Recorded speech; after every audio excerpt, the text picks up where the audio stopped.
to speak directly with the co-host, Adel Morheb or Marta Oriana. And please remember to keep yourself muted during the session. There will be an opportunity for questions and answers after we've heard from our panelists.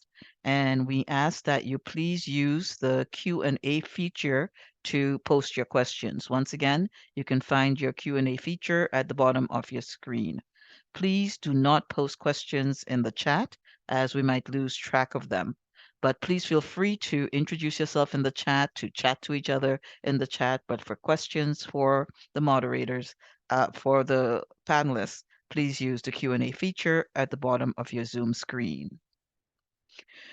We will be conducting 2 polls at the start of the session. You will see the poll open up on your screen. The questions will be in both English and French. The session is also being simultaneously translated in English and French. Please use the interpretation button at the bottom of your Zoom screen to select your preferred language. The PowerPoint presentation that Asha will be using will be in French and English. And of course, we ask you at the end of the session to complete a survey. We have an evaluation survey for you that will launch in your browser as soon as the Zoom meeting ends. Please take a few minutes to complete the survey. Your input is very important to us, and for those of you who attend OCASI webinars over the year, you know that we use your input to enhance your experience as participants in our various online sessions. Session recording. You will note that the session is being recorded in English and French. At the end of the meeting, probably a day or 2 later, the recording will be uploaded on the OCASI YouTube channel.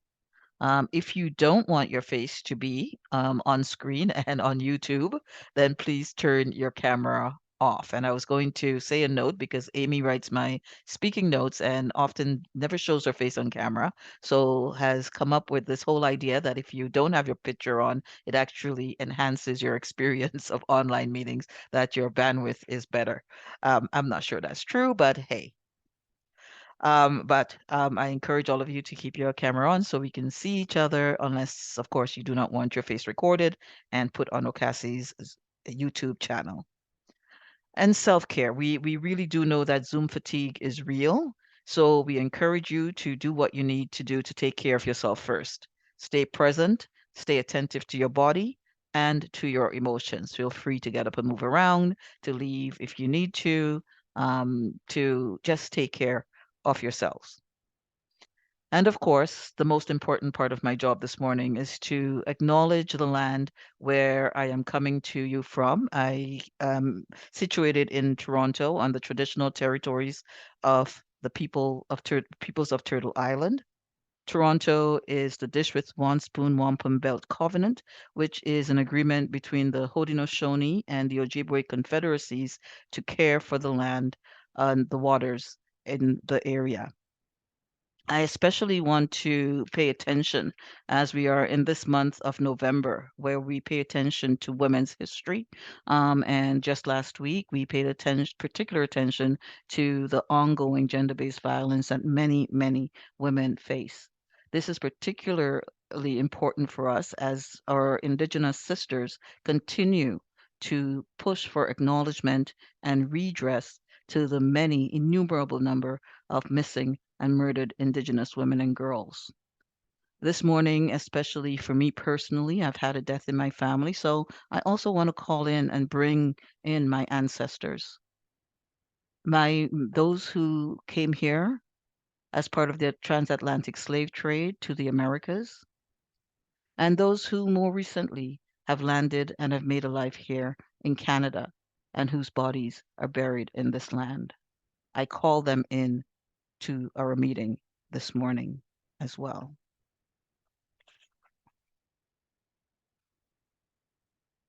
It's a great pleasure to introduce you to Asha Edwin, who will be moderating our session.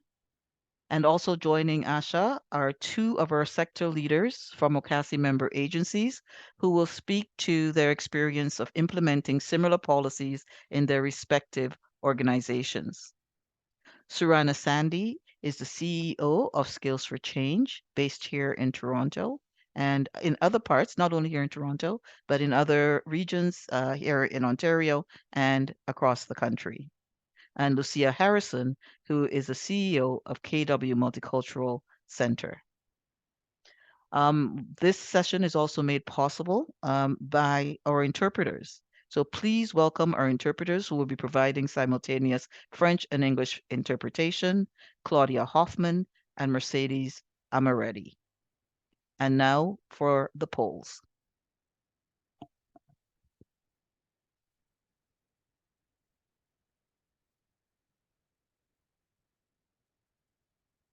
Amy, will you share the poll question, please?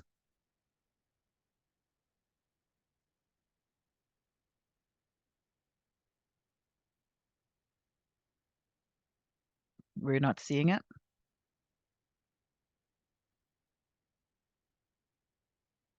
No, we are not seeing it. Yeah, Marta? Sorry, the poll has been inactivated from my computer, so I'm going to ask one of my colleagues and see if they can. It says it has been inactive, so just having a little bit of technical issues. Here we go.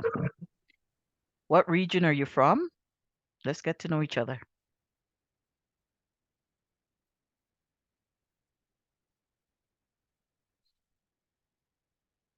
Dans quelle région vous trouvez-vous?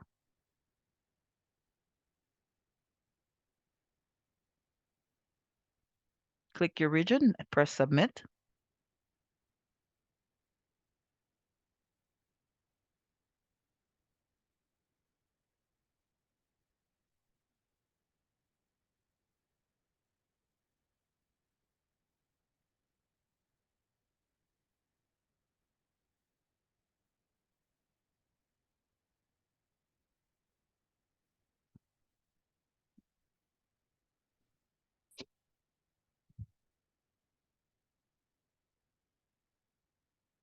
%52 from Ontario.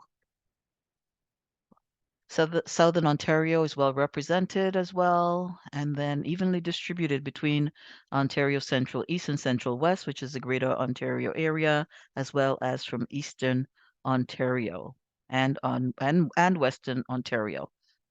Our colleagues from the North are here in full swing. Our Western colleagues, Marta, you need to speak to your folks out West. Only 3% are present. And I'm trying to see who on from the OCASI board is here from the Western region. And of course, we have nobody from BC. I have no idea why BC is showing up on there. Okay, poll number 2, please.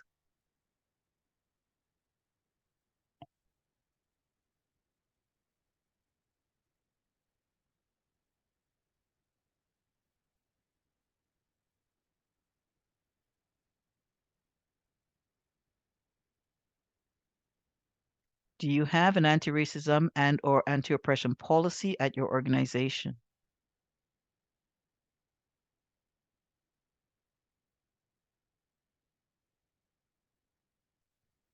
Yes, no, in progress, not sure.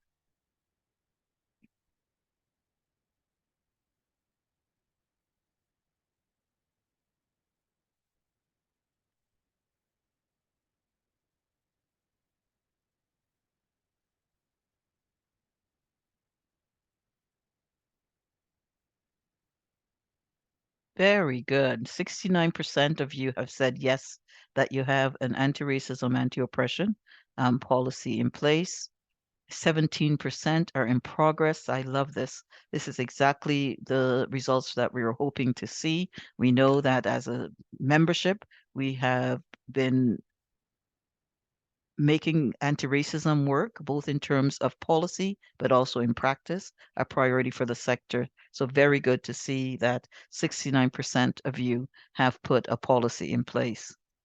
Anti-racism and anti-oppression, as you know, is a priority for us at OCASI as a council, and we know it is a priority for you as member agencies. We very much hope that our collaborative efforts as OCASI will have a broader influence on the immigrant and refugee serving sector here in Ontario and beyond.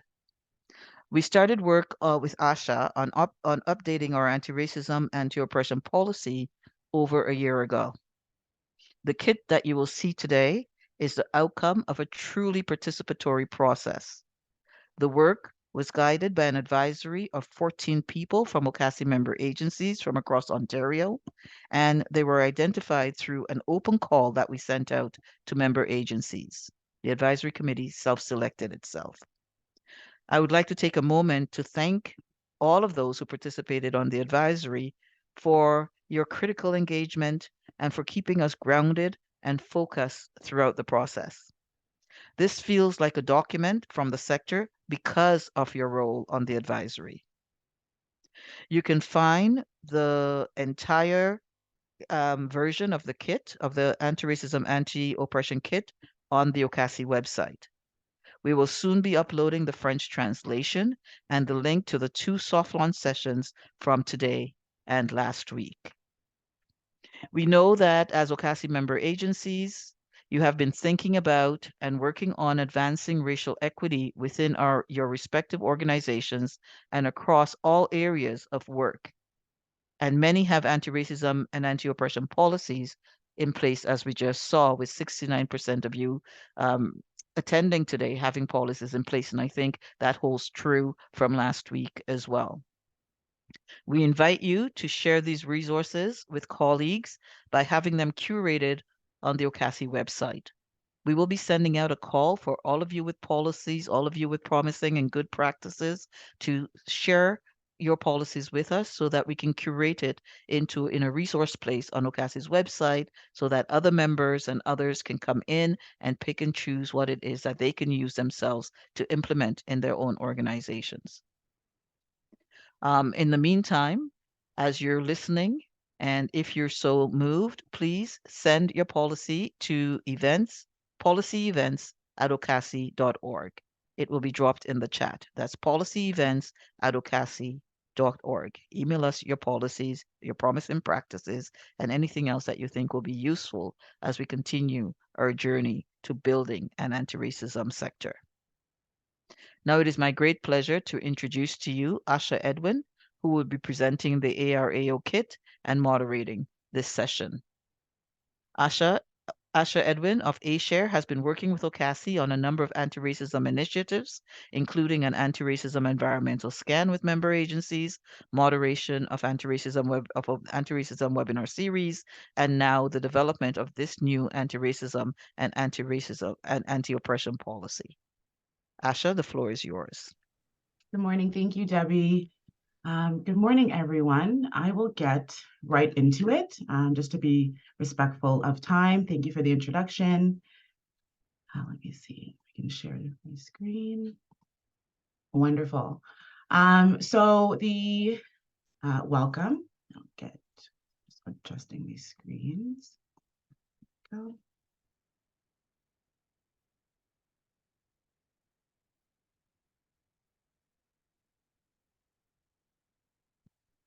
So today we will have for the webinar, we'll have we had the opening by Debbie. We'll go through the ARAO policy. I aim to take about 20 to 25 minutes to go over this with folks. It's an overview of the documents. Amy has sent the link in the chat if you wanted to open and follow along. It's really to support introduction to member agencies. Around what the kit looks like, what's included in the kit, and how we've sort of designed it for use. We'll then go into a panel discussion. We have 2 panelists, as Debbie mentioned, industry leaders, a Q&A session with participants. So if you could drop your questions in the Q&A chat box, if you have any throughout the presentation or at the end. And then we'll have a brief closing by Debbie. Before we begin, as Debbie mentioned, I also like to go over some community agreements. Video and audio are optional. Of course, it's your choice. Keep them on, keep them off. The chat is also available for any conversations or discussions that we'd like to have. Or if there are any comments or technical issues or speaking issues, just let us know in the chat. We invite folks to speak from a first-person position perspective, of course, respecting ourselves and each other through respectful dialogue. We have designed the webinar, just briefly, to include both French and English. So the French will be in the bluish sort of color, English in the black, just so that we can make it as inclusive and as accessible as possible for folks while we are moving through the presentation, and just for folks to feel as though they can follow along as we move through the slides. So there'll be no need really to go back and forth. Everything will be included here throughout my presentation, as well as for the Q&A period. So the webinar objective, we aimed to provide an overview of the ARAO policy and key considerations for organizational introduction. This was aimed to really support and provide information, as I mentioned, in an overview of what the kit looks like and how we've designed it for use. Of course, it'll change organization to organization, but we hope this supports at least an accessing or initial access or introduction or reviewing of the kit. We discussed firsthand policy implementation experiences from our panel of leaders in the sector. And then we also invite you to consider how your organization can implement a new ARAO policy and or adapt it, and what may be required to ensure practice across all levels. So we'll get right into it. To begin, we started with the AGM presentation to introduce or sort of soft launch the kit. And we'll just go over a recap for those who either weren't there or didn't have a chance to review or to watch the AGM online. So I presented for about 5 minutes. I briefly went over the recommendation from the environmental assessment that was completed in 2021. And this was a direct result or recommendation from that. We had a 14-member advisory, self-selected, as Debbie mentioned, which really was foundational in this process. They contributed their insights, their commitment, and sort of identified gaps as we moved along the process. Policy review, which included policy language and references, and then we developed the kit based on this information. So the kit that we designed or created includes the policy, which agencies can adapt or adopt, as well as an overview, which gives some background and contextual information about the development processes, intended use and application, which was important for this process and really sharing how it came to be and the work that really went into designing and developing this new policy. So we'll briefly discuss the documents, as I mentioned, sort of a general overview of the sections and the guide, and then document structure and navigation. So explain again how they can use, how they can be used. The kit also includes a glossary, a list of key terms to support level setting, understanding of words and phrases, which of course is a working document. So organizations can add as they see fit to this glossary. And then we have the implementation guide, which is to really support organizations in introducing or implementing whatever version, whether they adapt or adopt the policy. So to begin, the overview is structured in 5 sections. It provides background and contextual information about its development processes and, of course, intended use. So within this document, we have an overview, which goes over the introduction, background, jurisdictional oversight, and some definitions, which were key in the development. We really set the document out using an intersectional lens, feminist intersectional lens, which was sort of foundational in its creation and to OCASI. And so that was imperative as part of the design process of the kit, and how we really invite organizations to use this policy. The jurisdictional oversight is also something that came up. And of course, it is a responsibility of the organization to introduce and implement the policy. This is intended to help support and guide and really align intended purposes to address ARAO in the sector. We have the purposes, goal, and scope, the intersectional lens, a definition of that to support organizations, policy integration, which we'll go over, and then pillars for consideration, which are really crucial here as part of the kit because it helps align other policies within the organization and/or use of this policy. So the foundations and guiding principles and practices that really went into shaping the policy, we aim to thematically name and address the purposes and goals of the sector-wide policy to support challenging racism and oppression.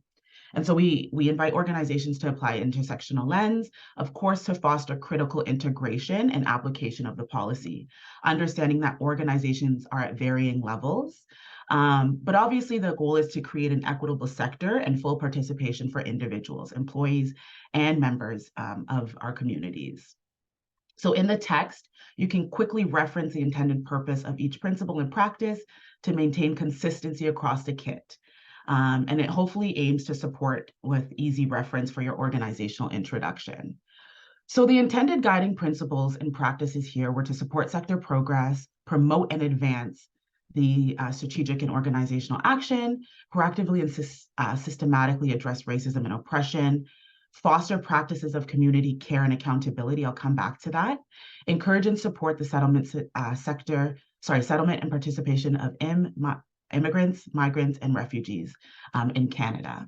Number 4, where we mentioned care, which folks have pointed to, we look at a feminist perspective with respect to care, considering the unique needs of individuals, but also adapting versions or ideas or identities that don't necessarily fit sort of mainstream heteronormative understandings of our existence in spaces in the world. And so we invite organizations to really think about care critically as they introduce ARAO in the policy and in their organizations.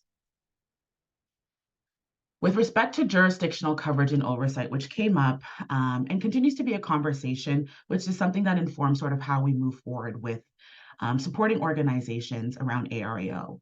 So OCASI will not be responsible for organizational oversight and implementation of this or any ARAO policy. Instead, OCASI provides a policy that organizations can adapt or support. And we hope that this webinar, through the conversation or discussion with the sector leaders, this one and the last one will help support or provide or answer any questions or context around introduction or implementation of new policies in organizations. We identified purpose, goals, and scope. Of course, the purpose is to foster ARAO across the sector and embed it in knowledge and practices, something that comes naturally in our work and in the structures of our organizations as it affects employees and staff, as well as our communities that we serve. The goal is to improve equitable access to opportunities, services and service delivery, representation, and participation. And the scope really focuses on the sector. So we look at the settlement sector with respect to this ARAO policy. We then move into, so from the overview, we move into the implementation guide sections.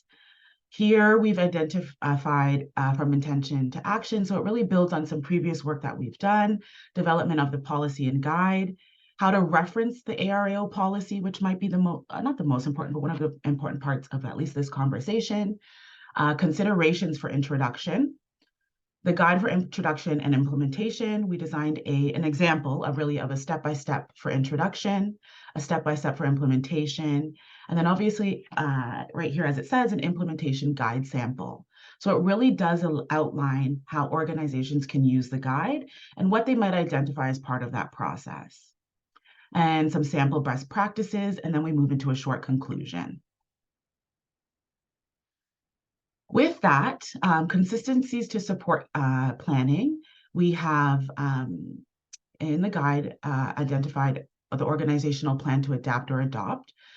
So some organizations have policies and maybe they want to look at this and see other areas that might be a gap and or add to current policies, or you might want to adapt it in a version that fits the organization. So either to adopt or adapt in its entirety or in part.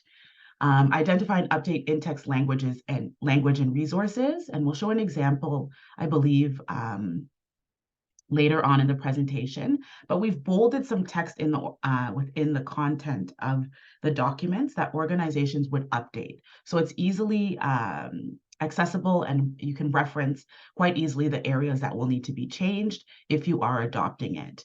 If you're adopting it, there may be sections that are more relevant to where the organization is, and you might look to the kit in that way. There are some guides and examples, and then pillars for consideration and alignment, policy alignment. I see some questions, and I will get to the questions once I move through the slides. So considerations for introduction, adoption of the policy. Organizations will use it without making any changes to the policy or document. Adaptation, of course, they may use parts of the documents or supplement another ARAO policy or other internal policies. The pillars. So we identified 4 pillars or areas that have been outlined as considerations for organizations to refer to when adapting or adopting a version of this policy. And these are the considerations that have come, that have been developed. So we have organizational accountability. That looks at the what the organization champions, so the missions, values, and beliefs. We have guiding principles. So that looks at a commitment really to challenge and eliminate racism. Organizational implementation, how the organization aims to implement the policy. And then related policies. So these are other related policies that are internal to the organization. It may align with this policy and or other policies. And this is the key part of the considerations that have been outlined. The French version will follow, and I'll leave it up for a short time. So organizational accountability, what we did with this is align it with the sections of the policy. And so when we're looking at whether you adapt or adopt, if you move to the organizational accountability and want to align your organization with this policy or another policy, it'll align with section 1.1 of the policy. And that will look at your commitment. The guiding principles, commitment to address and challenge, will align with section 2.2, as well as the commitment to advancing solidarity with First Nations, Métis, and Inuit peoples, 2.2. And so again, it's aimed to really make it very easy to reference different points of the policy. And then 2.1 specifies the intended purpose of the policy. Organizational implementation will be the persons responsible for implementation, upholding the policy and oversight. That's 3.1. And then related policies go into 4.1 and 4.2 of the policy, which lists declarations and legislation, and then internal policies or other supporting documents. And this is the French considerations for folks if they just want to take a moment to review quickly.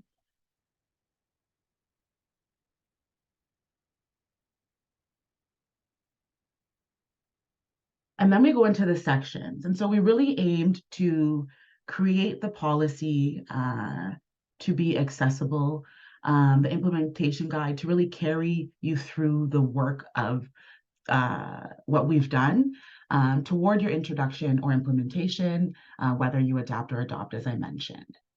The sections of the policy look at organizational accountability. So section 1 has that organizational commitment. Section 2 includes 2 sections, which is the policy, the purpose of the policy, and a policy statement. And this is all outlined in the policy. The application of the policy, 3.1, includes implementation and oversight and responsibility. And this is where we outline who is responsible in the organization for the policy. Number 4 includes use of policy, which looks at accessibility of policy, which was an important piece of the conversation, the formats that we use, the languages that it's accessible, and the availability of the policy to staff and or anyone who would like to see or access that policy. 4.2 is organizational implementation. And it's the guide, which is a separate document to the anti-racism, anti-oppression policy, and that will be attached however you intend to use it. Number 5 is supporting resources, which includes a glossary of terms, and then organizational related policies, 5.2. 5.3 is legislation and declarations that support the implementation of an ARAO policy, and 5.4 is other supporting resources. And again, as mentioned in the documents, you will see a space to insert the organization name, which really calls the organization to action, and you can look at the sections however the organization sees fit to support that introduction and implementation.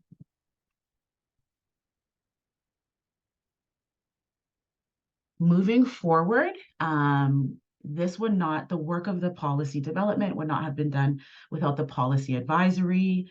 And we thank in every way the individuals who shared their time and their knowledge to make this process really possible and shape how we move forward with the policy development and introduction.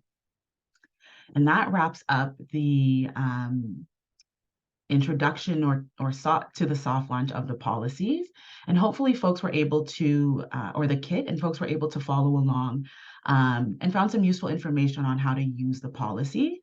There are some questions in the chat before we move into the panel discussion, and I do want to be mindful of time. So folks have asked if they can adopt or use the policy. So can we adopt or use the ARAO kit and encourage other agencies that need this kit? Is there any cost for this kit? To my knowledge, and if anyone from the OCASI team would like to clarify if I say anything incorrect, there is no cost for the kit, and it is highly encouraged to encourage or to share this kit with other agencies, and it is available online.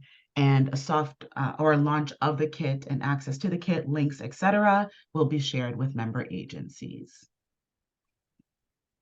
Amy has just shared the kit in the chat.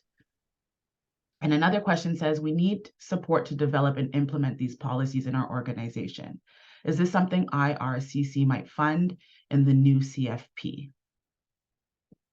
I will leave this question, we'll get back to this. I'll leave this question to the end following the panel discussion, and then we can have someone from possibly from the OCASI team address this, and/or we'll come back to answering this question. And this is the exciting part. So we'll get into the panel discussion today. We have 2 industry leaders here with us who I will introduce. The panel really aims to support or provide firsthand experiences of introducing a policy into an organization. We had a very fruitful conversation in our last webinar, and I aim to do the same here. With the structure, so we have some structured questions for the panel discussion. As we move through the conversation, it's very important that I pick up on what is shared. And so I typically weave the conversations or the responses from the panelists into the questions. If you have any further questions, please again share them in the Q&A. But I will follow the structured questions and also weave in any new information that is shared from the panelists or in the comments. We have the panel discussion in, or the questions listed in French and English. Last week, what we did was post the questions in the chat, which I will again do this week, as opposed to having them on the screen. It just find that we can see the faces and read if there's any audio issues, read what folks are saying with the larger screens. So I'll stop my screen share now. I'll introduce the panelists for folks. So we have 2 panelists, which I'm very excited about. Surranna Sandy, who is the CEO of Skills for Change, an agency aiding 2,000 immigrants and refugees and underserved groups annually. A graduate of Harvard University with a master's degree in development practice, she also has an MBA and an MA in leadership. She serves on the boards of Harvard Alumni for Global Development, the Toronto Arts Foundation, and the Black HR Professionals of Canada. Welcome. Lucia Harrison is the Chief Executive Officer of the Kitchener-Waterloo Multicultural Center, KWMC, where she has worked for 24 years. Lucia brought to the position 7 years of experience in the corporate sector, 3 years of self-employment, and a total of 34 years in the not-for-profit sector. Lucia is founding chair of the Waterloo Region Immigration Partnership, has served on the boards of numerous local and provincial organizations and agencies, including OCASI, and participated on many regional advisory committees. Welcome.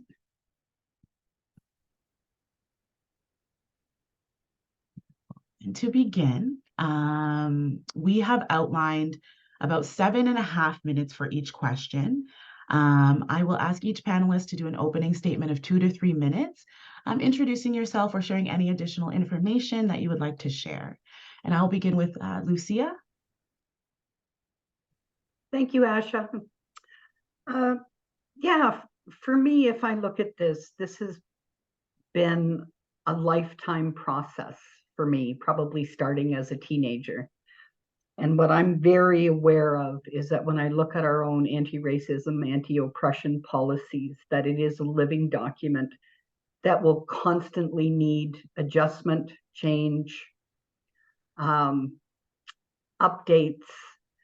In my time, we have completely revisited our personnel policy, sort of from front end to back end 3 times. And I know we will continue to do that. We have done things over the last number of years where, I think 10 years ago, we looked at revisiting how family was defined in our personnel policy, which was very important to ensure that it included any intimate partner, any family relationships. We have looked at our requirement for vulnerable sector checks for our volunteers, and we have added phrases that we understand that Black and racialized people are overrepresented within the system, and that a negative vulnerable sector check would not necessarily negatively affect volunteering. I think for me, one of the biggest things has been listening to my staff, and it is my staff who came to me and said, we need non-gendered bathrooms. It was my staff who suggested giving gift cards to anyone who applies for a position and is interviewed. So listening to our staff and acknowledging that what we're working with is a living document that all of us need to participate in, we need to listen, has been the most important thing. I'll leave it there. Thank you, Lucia. Surranna. Thank you, Asha. Good morning. Just to clarify, Skills for Change serves 20,000 clients a year, and not 2,000, but thank you.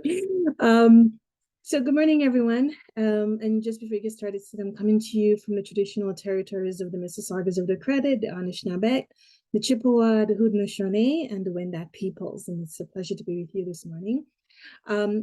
And thank you, Asha and Debbie and the team at OCASI for leading this critical work in support of our sector. It's very challenging, so it's great to have your leadership in helping us support anti-racism and anti-oppression in the context of our work. So for us at Skills for Change, these, back in 2000, long before I joined the organization 11 years ago, Skills for Change took initial steps to create its first anti-racist implementation plan. That's what it was called at that time.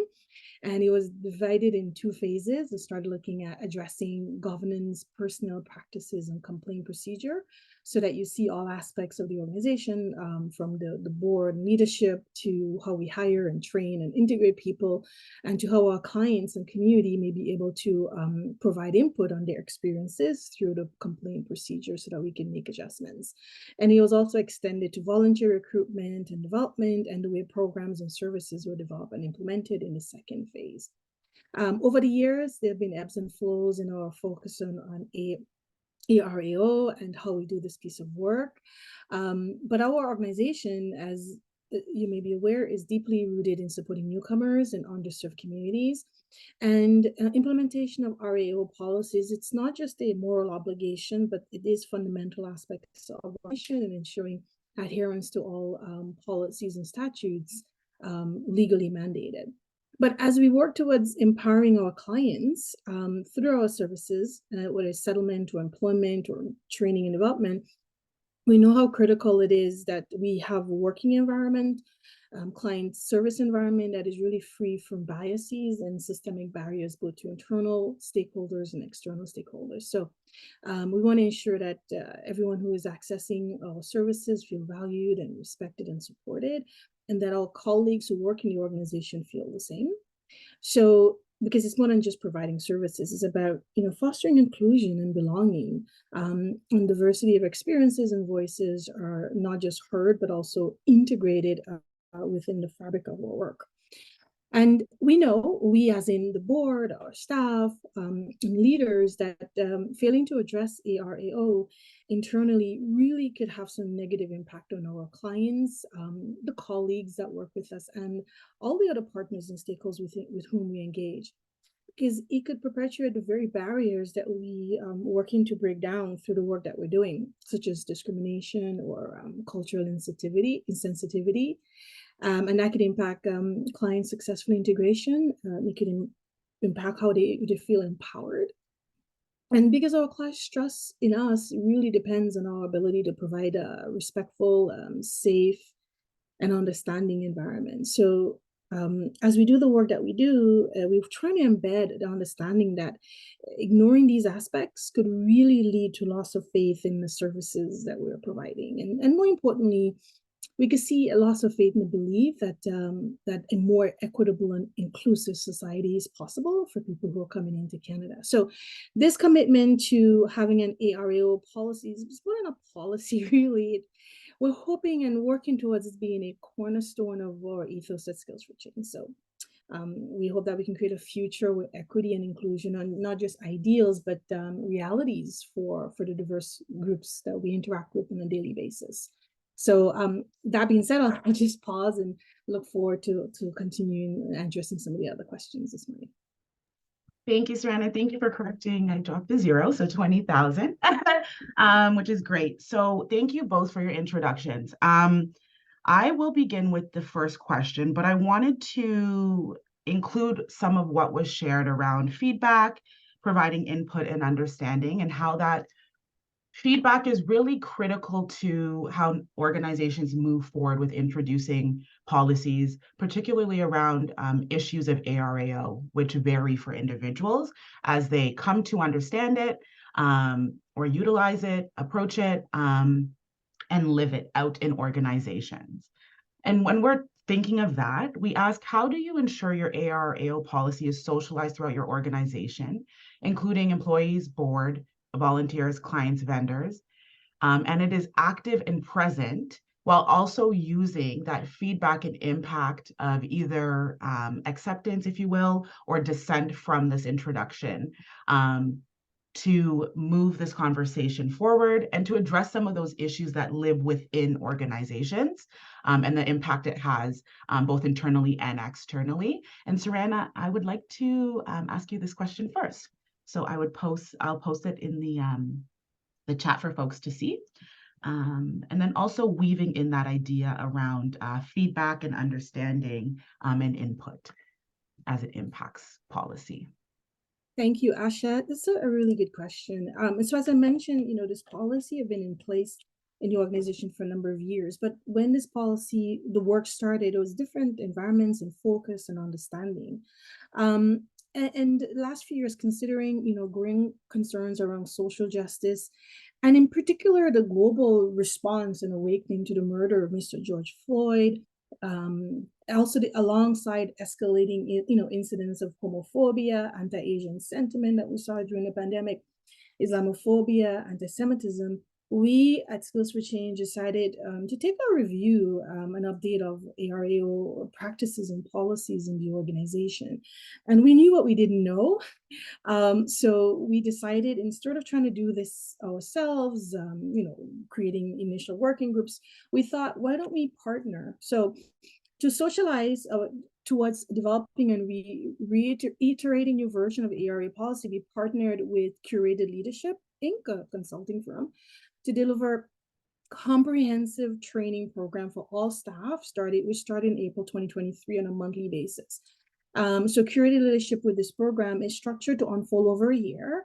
And it began with fundamental sessions that really focus on, things like the principles of anti-oppression, including identity exploration, biases, microaggressions. And this was a foundational approach, which we felt was crucial because it laid the groundwork for understanding and addressing specific aspects of oppression. So we zeroed in particular sessions on racism broadly, and in anti-Black racism specifically, sexism, ableism, ageism, Islamophobia, homophobia, anti-Semitism. So very different topics that are given their own time and space each month that the whole organization pauses. So it's mandatory that the whole organization stops. Curated Leadership comes in and meets with us for half a day on this training. There is pre-work, there is post-work, there is resources that they've developed and work with our colleagues on very particular topics. So for example, last month, we worked on Islamophobia, and this month is anti-Semitism work that we've been doing. And interesting enough, when we built out the calendar, we were of course unaware of emerging global focus on these areas, but this is pretty timely for us. And so we hope that it will also allow us to then work to make improvement to the policies and practice, because we didn't feel they would be beneficial to just update a policy and then release the policy and train on the policy without actually training our colleagues on the individual issues that we think we need to understand in order to prevent oppression in the workplace. If you have a policy about anti-oppression and racism, but you don't understand anti-Black racism, if you don't understand how anti-Semitism is manifested, if you don't understand how Islamophobia, what it is, the history and the context of it, I'm not particularly sure that you will be able to really adhere to that policy and deploy it as we anticipate it to be deployed. So we thought training first on all the issues, understanding and socializing the issues, then the policy change, then implementation, measurement, and accountability, and so forth, I think was really key. So these initial sessions establish a common language and understanding within the organization. So before tackling, as I mentioned, the complex and varied experiences of specific communities within and outside of Skills for Change, or even aspects of oppression, it's important for our staff to comprehensively understand the underlying principles of oppression. So I just want to reiterate that. An understanding of the underlying principles of oppression is critical before a policy is developed, deployed, and meant to be adhered to, because it ensures that we delve into specific issues and historical context and current context, and that our team is equipped with the necessary perspective, empathy, and understanding so that they can see why this policy is critical. And so with curated leadership support, we developed a curriculum that includes additional training specifically for leaders within our organization, because we didn't just want training to be done, because the leaders need to reinforce and support. They play a pivotal role in shaping a Skills for Change culture and in influencing attitudes and behaviors of their teams. So by equipping our leaders with deeper insights and strategies to hopefully foster better psychological safety and inclusion, we hope to ensure that our ARAO principles and practices are not only fully understood, right, but are actively practiced and promoted at every level of Skills for Change. And we hope that reinforces the criticality of creating a truly inclusive and anti-oppressive environment. So through the work of curated leadership, we want to enable all staff to engage in really courageous conversation. And I got to tell you, Asha, it was rough, some of the topics, because there's a lot of misunderstanding and a lot of things come forward. We surfaced a lot of things through these conversations, but we're hoping that there is greater understanding of various forms of oppression, and it helps us to move closer to ensuring an inclusive workplace. socializing and implementation is key. So we want to ensure that, you know, it resonates within the whole organization, flows out into the clients and the broader communities. Thank you. That was wonderful, Surranna. Thank you. So I just received, there's some things I want to pull from your response, which was super detailed. But before I move on, we do have so we're going to wrap the discussion up around 11:10. So we have some questions to move through, just considering time. But also the interpreters have asked folks to slow down in their response. So if we could just keep that in mind as we move forward with the questions. But you mentioned a number of really great things. And some of the key ideas I pulled up were focus, understanding, and context, but also the unearthing of some of those issues that, or concerns or questions that people have as part of this process. Lucia, I also wanted to ask you before we moved on, how do you ensure policy is socialized throughout your organization, while also considering some of the supports individuals may need as we move this conversation, especially around as we find conflicting sort of issues or identities, but also just simply understanding based on personal experience. And so how does that, or what does that look like in your organization around socialization of policies, especially more, what would you say, not, I guess critical, being like ARAO? I think that I would, you know, echo a lot of what Surranna has said as far as training that we have done over the years with our staff. Occasionally with our board, and I will say that I struggle sometimes to get my board more involved. I think we all struggle a little bit with that, or maybe not everyone. But for the staff, it definitely has included anti-oppression, indigenization training, anti-racism training, LGBTQ plus training. And I mean, that has been received very well. I will also acknowledge that occasionally we have staff going like, why are we doing this? You know, why are we doing the indigenization training? And I think opening that discussion and having people feel comfortable to ask those questions really moves these conversations forward. I think it's important to give that space.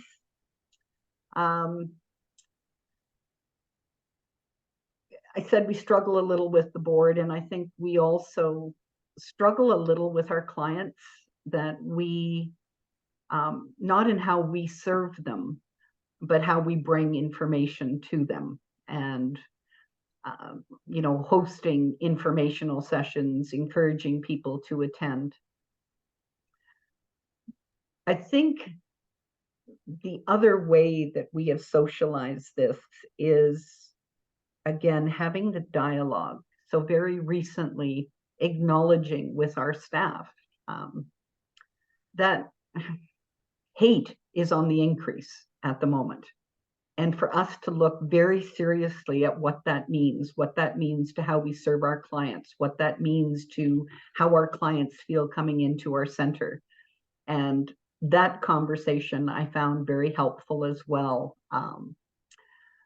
One of the front end pieces that I think is important is also looking at our hiring practices and being very clear in our hiring practices of who we are, what our vision, what our mandate, what our policies are, so that it is incredibly clear for people when they join our organization that we are anti-racist, we are who we say we are, and that we expect our staff to be the same. And I think that has helped in the socialization of being very clear up front with that. I think I'll leave it there. Wonderful, thank you. I have a few questions, but this leads nicely into our another question. This idea of clarity and transparency. But even around training, what has come up, and this is something you both shared, issues around funding and being able to continue or keep up with the number of trainings that are required to support ARAO. And if there's alternatives that organizations introduce to really address some of these concerns that come up, and it could be dialogue or conversations or discussions, and how that information is really used to move ARAO forward in the organization. But also when we have competing points of view or interests around issues, which leads us into the next question, and a very topical question for the time right now. How do you address competing points of view and or interest around issues of racism and discrimination in the organization? Context, the current issue or the current crisis in Palestine, Israel. And I think it's very important, and both of you touched on this, really to look at that understanding and that focus, while also addressing other concerns around ARAO that are real for individuals that you serve in your organizations or in your communities. Do you want me to start? Yeah, so I'm just going to post this in the chat. And Surranna, yes, if you wanted to answer. Sorry about that. All right, no problem. Thank you. It's a tough thing. I think I'll talk a little bit about the importance of moral leadership, especially in the context of ARAO policies, because moral leadership is about it embodies ethical decision making. It's about inclusivity. It's about commitment to social justice. And so it involves leaders by confronting racism and oppression within the organization. And that requires us to demonstrate accountability, empathy, continuous learning about social justice, and advocating for marginalized groups. So in addressing competing views, especially on sensitive and potentially divisive issues, we have to take a nuanced approach that balances open dialogue with a need for a respectful and inclusive work environment. First, our workplace communication policy plays a really pivotal role in that approach. We recognize and respect the importance of freedom of speech, and we do value diversity of perspectives in decision-making, in programming, and in work, and in solving problems. But it's equally important to maintain a work environment that is free from taking stands and potentially discussions that would create hostility and discrimination. So it's not about restricting speech, but about providing guidelines to ensure employees feel comfortable and respected, regardless of their personal beliefs and opinions. So it's not about imposing on others and excluding others and being a bully. We have to also address the emotional aspects of these conversations. And as we have engaged with our trainers from creative leadership, they have been instrumental in guiding us leaders and our colleagues on the front line through these complex discussions. So it's focused on removing the emotional charge as much as we can. We're human beings. It's not always fully possible from these conversations. Promoting an understanding that is both empathetic and analytical. And we think that approach has really helped colleagues to better navigate these sensitive topics, as in ensuring that these discussions remain constructive and aligned with our organizational values. We've worked carefully about these policies to extend them to all forms of workplace communication, including digital platforms and tools, whether it's Slack or email or virtual meetings, as well as in-person interactions. And we feel by setting these clear guidelines, we are trying to work through a harmonious workplace that respects individual rights while being mindful of the impact that discussions can have on our coworkers. So through this training, through reiterating certain policies, we hope that our team are equipped with skills and tools to maintain a collaborative and inclusive environment. But in essence, while we respect and uphold the principles of free speech, our priority is about fostering respectful, inclusive, and productive work environment. We are not in a position to land on any particular political or particular side, and we don't want to feel that any member of our team, any group, is excluded and can't have a voice and feel marginalized in the workplace. And it does require some nuance, and it's particularly challenging to do so. Thank you. And Surranna and Lucia, you both speak of holding space for difficult conversations in your organizations. And I also want to ask Lucia, in your response, if you could possibly speak to how you look at, or how organizations can look to create these spaces where the concern or question of personal sort of identity and responsibility of saying the wrong thing, et cetera, comes into play, where folks then just don't engage in these critical conversations. Or they have this idea that they make things worse or leave people feeling more hurt. Do you have any advice for organizations to hold these conversations, hold themselves accountable, but also be responsible to and for how we show up in conversations of ARAO, whether it applies to us or groups we identify with and or other groups? And then really, as part of this, I think naturally you might touch on how these competing points of view and interest of racism or discrimination in organizations may show up.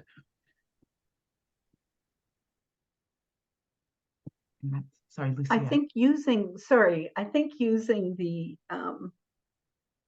the Palestinian example, that I think we've all struggled in our workplaces.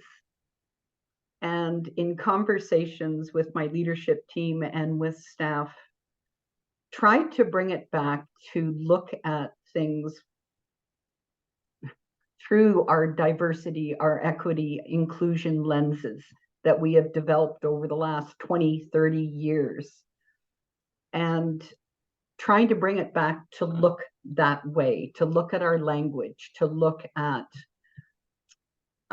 how we approach a topic, and to make comparisons on how it has been looked at. So, you know, the changes that have been made in when we talk about missing and murdered Indigenous women, and being very clear on that language, Islamophobia, and being very clear on what that looks like and the language around that.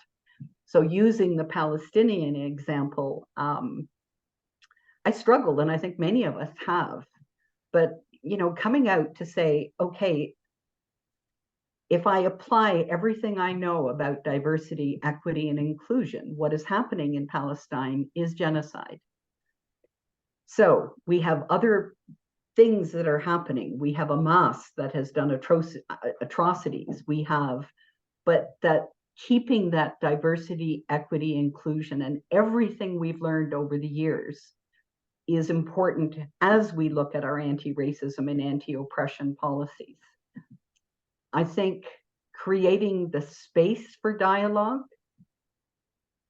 is being able to create that space where we can draw examples and draw on all of our past learnings as we move forward. Not sure if that completely answers your question, but I feel anyway.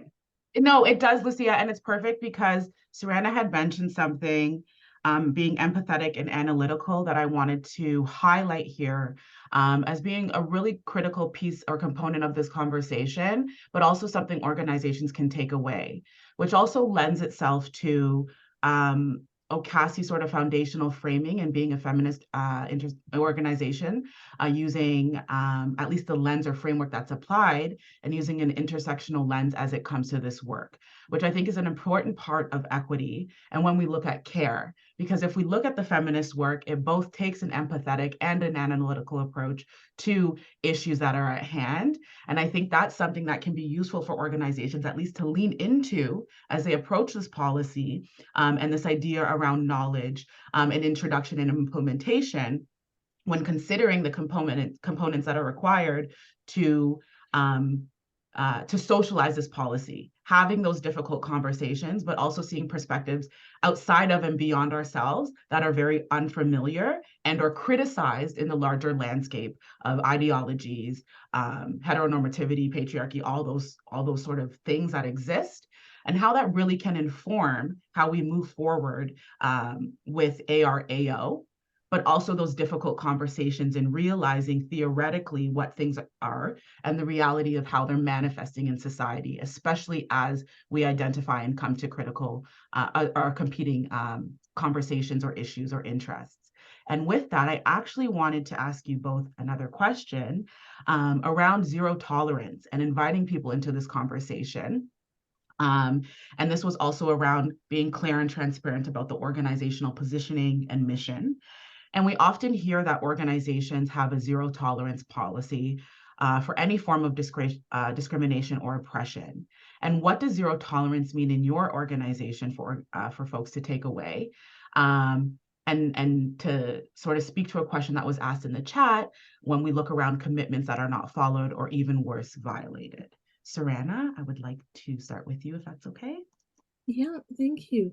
It's always so tough to talk about zero tolerance because you're always thinking, well, you need to have some flexibility and a little give. But our approach is a zero tolerance stance against any form of discrimination or oppression. It's not just a policy statement, but it's foundational principle of our operations, because this commitment extends beyond internal practices to encompass all of our relationships and where we build partnerships, and I'll talk a little bit about that too. We have our workplace anti-discrimination and harassment policies, and these are an integral part of this commitment, and they extend not just to colleagues, but to our clients and our partners and stakeholders. It defines what constitutes harassment, what constitutes discrimination. It outlines procedures for reporting and addressing incidents. And it does have specific steps under consequences for violation of said policies. We ensure that all employees who join the organization are familiar with this policy. We share it regularly in the organization through training and communication. And it's very, very important that this policy is socialized regularly. At some point in time, you need to be familiar and aware. We're adults. We don't socialize you to learn these things as brand new. It's more of like you should be familiar, but adhere, and how the context applies specifically to Skills for Change. But we don't have these policies confined just within Skills for Change. We actually extend this commitment to our external engagements by embedding our anti-harassment and non-discrimination policies into our MOUs with our partners. We actually just started this practice because we started asking the question, if we have a policy that says no discrimination and harassment at Skills for Change, and we're partnering with other organizations to do work, whether it's in-kind support or there's monetary transactions happening, what do they have? How does it extend to them? Are our colleagues or partners exposed? And so we actually work with our legal team this year to revise our MOUs and embed in there a whole section requiring all of our partners to commit to anti-discrimination and harassment in their practices and policies in the MOUs that we sign with them. And because we did that to ensure that all entities we associate with understand and adhere to these fundamental values that we hold.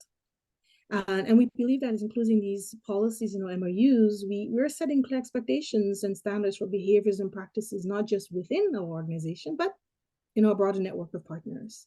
And this was important to us because when our colleagues step out of our environment and they go and do itinerant services at a partner or do a work at a partner space or engage with them, what are they going to experience? Do we know?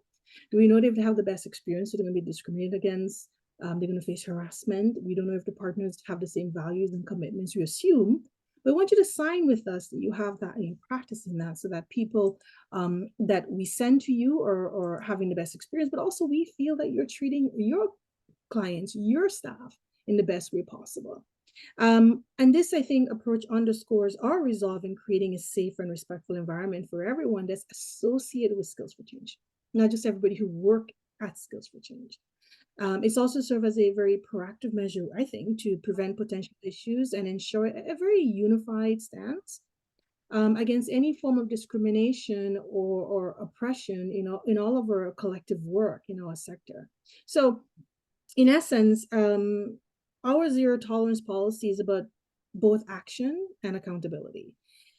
It's also a commitment to maintaining a work environment where respect and equity and dignity are the norm, not the exception, and where any deviation from these values are from our partners or our staff and stakeholders we engage with is met with prompt and appropriate responses.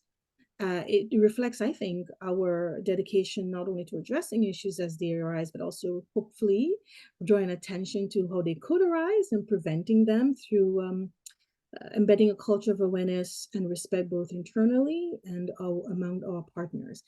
And this is very critical because as we've been doing this training with community leadership many things surfaces. The assumptions that we may think that people understand, practices and contexts could be wrong. And so we want to ensure that this is embedded across all of our interactions as best as is possible. Thank you, Surranna. And just keeping in mind for the interpreters, our speed. But Surranna, you mentioned something that stuck early on around partnerships. And I think part of this work and in the feedback process and looping people in and bringing people into the conversation, the idea around the language that we use and how we associate the work that needs to be done. So the idea of partnerships really enabling people to share, but also take responsibility in the work. With that, Lucia, I wanted to also ask you sort of what your organization does around zero tolerance as it relates to ARAO or the language used around it to support its implementation or introduction. I think our zero tolerance policy, I mean, as it's laid out in our personnel policy, does indeed have steps and degrees. So, you know, and clearly a zero tolerance policy does not mean that someone is going to be immediately fired if something happens in the office. There are processes that we follow. I'm actually very intrigued, Surranna, talking about putting this into your MOUs, which we haven't done, and I suspect moving forward we will, because I think that's brilliant. We've started to do that with a living wage policy, but we had not yet begun that, I think. Anyway, thank you for sharing that. We've done a lot of work with our immigration partnership. We have about, I don't know, 30 to 40 agencies that are involved with the immigration partnership, and a shared platform on doing anti-racism, anti-oppression work. But going back to the zero tolerance, we have done work within the agency of looking at zero tolerance from clients, ensuring that we have information available in a multitude of languages so that people understand what will not be tolerated in our office. We're very clear with staff. But like I said, for us, a zero tolerance policy would be based on degrees. Clearly, there are blatant things that we would not accept from our staff, but that has not happened. But subtleties that we sit down and have a conversation and try to help understand where something is coming from and why it's coming from, that part has been very important, and that certainly does happen within our agency. Wonderful. Thank you so much, Surranna and Lucia. I want to weave in, as I've been doing, but I'm going to weave in some for our final question. There's a question that relates to it. So we want to know, with everything that has been shared, what were some of the major challenges in socializing the policy, and how did you address them? And are there any factors that should be considered or discussed or include the policies in pre-planning that can empower organizations such as data or something else, and what that might look like with policy implementation, as it is often top down or viewed as being top down. Yes, so it's one of the things, I think a challenge is if you think, well, we work in the settlement sector, we have racialized groups of folks working with us, diverse peoples working with us, so we're fine, right? It's going to be easy to do. But as you're doing this work and training, so many things will surface, and you need to be prepared to be able to navigate the things that surface up through the training, and people's understanding or lack of understanding, or even a lack of commitment to this work. The assumption everybody's committed to this work, it would be a challenge. So, but first, one significant challenge is when it's perceived as top-down, as you mentioned, Asha, is to ensure genuine buying and understanding across all levels of the organization. And it starts with leaders also acknowledging and that we are all learning together. We're not, we're not experts. We don't get it all right at the time, and we're on this journey together and, understanding and learning to create the best environment. Because we know without involvement and trying to get the full commitment of every colleague in the organization, a top-down approach can create disconnection. It could make the policy feel imposed rather than integrated into organizational culture and practices. And this is something we really need to work through. But to bridge this gap, it's essential for leaders to not only endorse the policy, but electively demonstrate a commitment through their actions and decisions. And I talked a little bit earlier about the criticality of moral leadership. Moral leadership is hugely critical here because it is characterized by leaders who have a long-term commitment to fostering an equitable and just organizational environment. If you're unfamiliar with the concept, it's really important that we lean into embracing the aspects of moral leadership.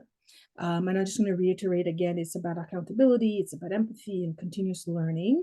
And it's engaging in courageous conversation about discrimination, and it's really instrumental in developing and implementing effective ARA policies, in my opinion. And I think this approach is really critical. And so to address the challenges, because for change, we had regular town hall meetings and training. We had an anonymous feedback using Slido to encourage open dialogue and address concerns, and it surfaced a lot of things. And it pivoted in what we focused on and what we missed initially in designing the training and curated leadership. And it helped us to hopefully move to better socializing our ARAO policy, making it more relatable and effective, in embedding it. So for us, involving a third-party expert in providing the training was really crucial for us for several reasons. Because it really brought an external perspective and expertise that we didn't have in the organization. And they're also, they were very well reversed in latest research and strategies and best practices as it relates to anti-oppression work. And they were able to also tailor the training based on our own individual organizational context. And they'll also create a more open and honest training environment where employees were able to feel more comfortable discussing sensitive issues without fear of judgment. But accessing third-party experts is really expensive, right? It's not like we all don't have money sitting around to hire a consultant for a year to do this piece of work, especially, we all know in our sector where funding and resources are limited. But despite budgetary constraints, I think we need to invest in high-quality, expert-led ARA training resources and or tap into the work that's here, this resource that OCASI pulled together for us. That was, I'm sure, expensive and took time and energy, but was so critical to helping us build a better sector. We have to look at the cost of training as not necessarily an expense, but really a critical investment in organizational culture, shift in the sector culture, the sector business and priorities and operations. Investments are manifold, right? It could lead to more inclusive workplaces, enhance the quality of the service that we deliver to clients, the way we design, program, what we measure and capture. And ultimately, I hope it contributes to a more equitable and inclusive society overall. So I think our sector's commitment to serving the diverse folks that we serve is an obligation. It obliges us to try to understand and address the complex layers of oppression that our clients may experience as they navigate Canadian society. And quality ARA training, I think, equips our staff, our stakeholders, and our partners with the kinds of skills, knowledge, and capacity to provide the very best service, support, information, and to create the best environments. So what I want to leave our colleagues on the call with is ARAO, it should not be viewed as compliance, right? Just mere compliance with a statute or law or regulation or whatever new DEI trend you may want to adhere to. It goes beyond mere compliance. It fosters empathy, it fosters understanding, and hopefully, I think it does foster a genuine commitment to equity. Thank you, Surranna, and thank you for leaving leaving participants with a closing thought. And Lucia, I wanted to go to you before we ended or sort of wrapped up the panel. I have a couple more questions from the Q&A that I'd like to ask. That shouldn't take too long. But I also wanted to, from your perspective, what were some major challenges in socializing the policy and how did you address them, as well as a closing comment or thought to wrap up the panel? I feel like I can't say much after Surranna. I think it was pretty comprehensive. I think the biggest challenge I think we faced in the socializing of this policy and our previous policies is the fundamental belief that within all of us there is racism. And I think the biggest barrier that we hit is people saying, well, I'm not racist. Right? I've done the training, I've been there. So for me, the challenge is for people to understand power, understand oppression, understand that this is a lifelong process, that and there are aspects of it in each of us, that the I'm not racist is probably the biggest barrier for moving people forward. So that would be my biggest challenge. And I guess my closing words, I said it earlier, we've got to listen to our staff and clients, that as leaders, sometimes we're not open to new ideas. We're not open to making changes. But when we open those doors and allow the changes that staff are recommending to move up, I think it makes the staff feel much more empowered to be part of the process. Thank you both for such great answers. And I just wanted to highlight one piece from the conversation around those discussions in third parties, even as it relates to training, but looking at those as opportunities of as leaders to be involved in those conversations, to see how to continue or carry those conversations forward. And sometimes it really lends to, and Surranna covered this so beautifully, how you facilitate the discussion. Lucia saying how you create the environment for that discussion to happen.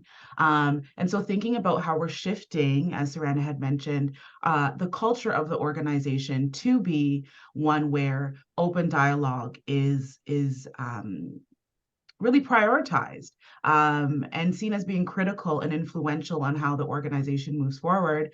But how it changes us as we identify and we say, you know, our standing point is the admittance of where we actually are, and then how we sort of confront and really challenge that in our everyday efforts through conversations, through the introduction of new policies, through ongoing work and training. And sometimes that training is really the practice of how we show up in the spaces. And that's really what I'm taking away from today's conversation. Leaning on focus, understanding, demonstration, as Surranna had mentioned, transparency, responsibility, and accountability of individuals and organizations.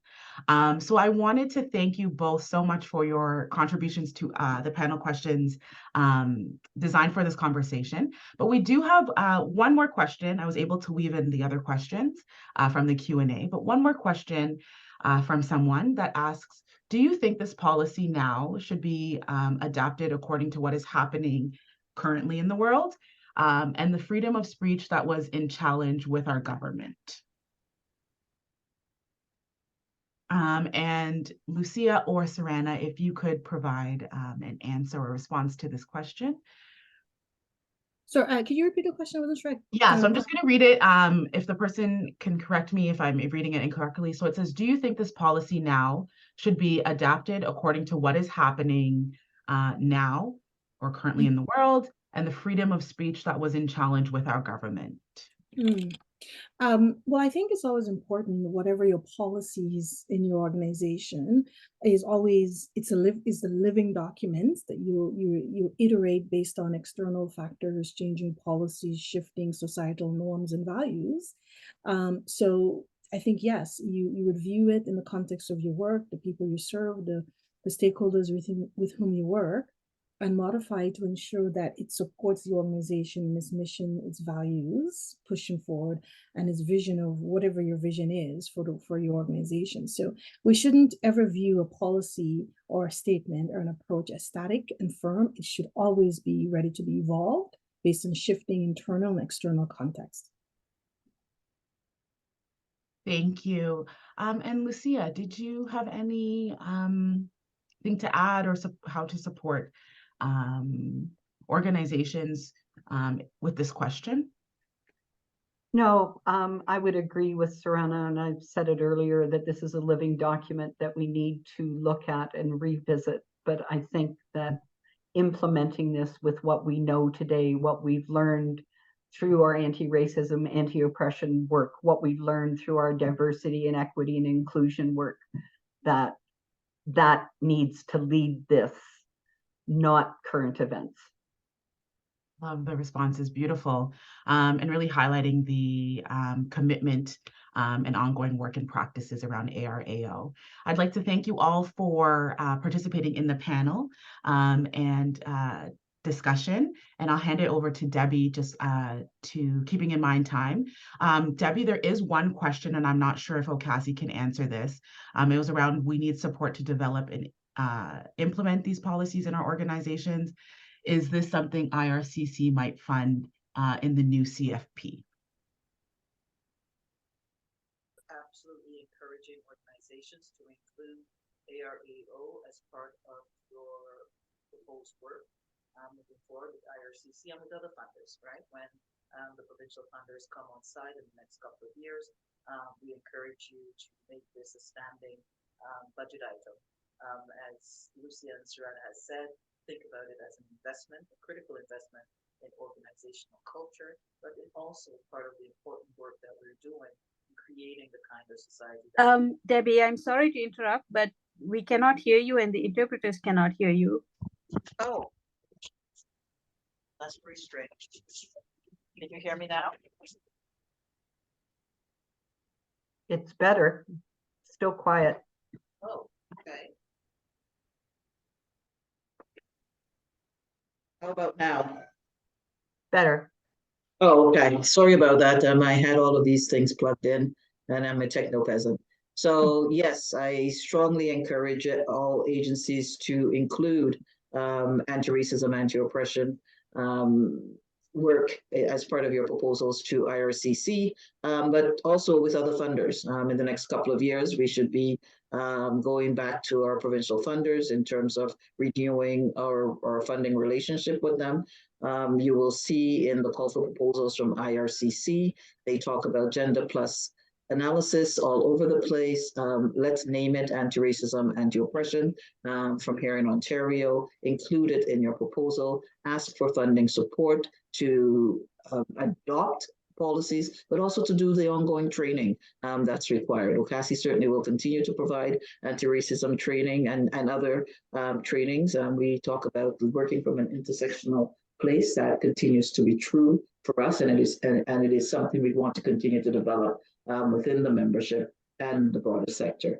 So yes, it's a short answer. Thank you so much to Asha and Surranna and Lucia for an engaging conversation. I'm watching the congratulatory remarks in the chat. These 2 sessions have been invaluable. I encourage you all to download the policy and the kit and let us know how we can support. A reminder that if you have your own policies and promising practices, to please share. It's important as membership that we share these resources with each other. Send to policy events at ocasi.org. And I will remind you once more that as you leave the meeting, a survey will appear in your browser. Please take a couple of minutes to complete the survey. Thank you to our interpreters. Thank you to the OCASI policy team for pulling all this together. Have a wonderful, wonderful rest of the day. Thank you all. Thank you.